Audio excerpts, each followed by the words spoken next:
নিয়ে আসলাম।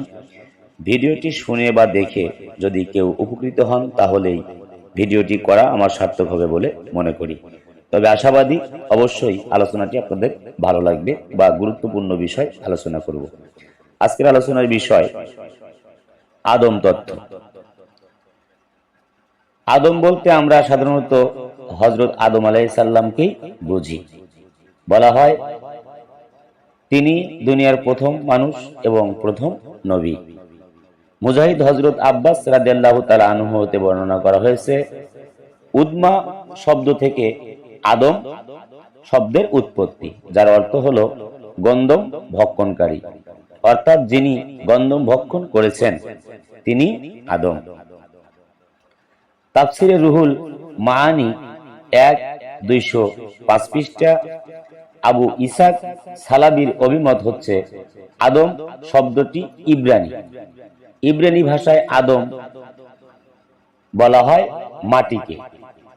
যেহেতু তিনি মাটির তৈরি তাই তাকে আদম বা মেটে নামে অভিহিত করা হয়। উদমাতুল কারি 7-307 পৃষ্ঠা। এবার আধ্যাত্মিকতার আলোকে আদম তত্ত্ব সম্পর্কে জ্ঞান অর্জন করার চেষ্টা করি।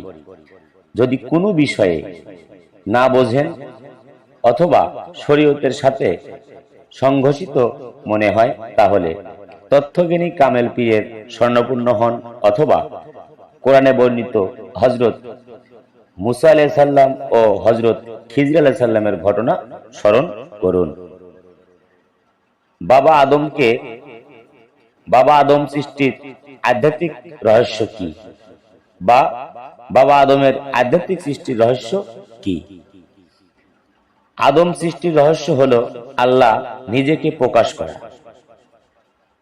আদমের একটি অর্থ আদি দম, শ্বাস নিঃশ্বাস বা প্রথম দম।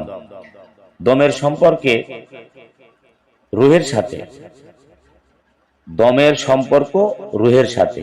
স্রষ্টা নিজেকে প্রকাশ করার জন্যই আদমকে সৃষ্টি করলেন। আদমের ভিতর আল্লাহ রূহ রূপে প্রবেশ করলেন। সেজদা নেওয়ার জন্যই ফেরেশতাগণকে নির্দেশ দিলেন। ফেরেশতারা মূলত আদমকে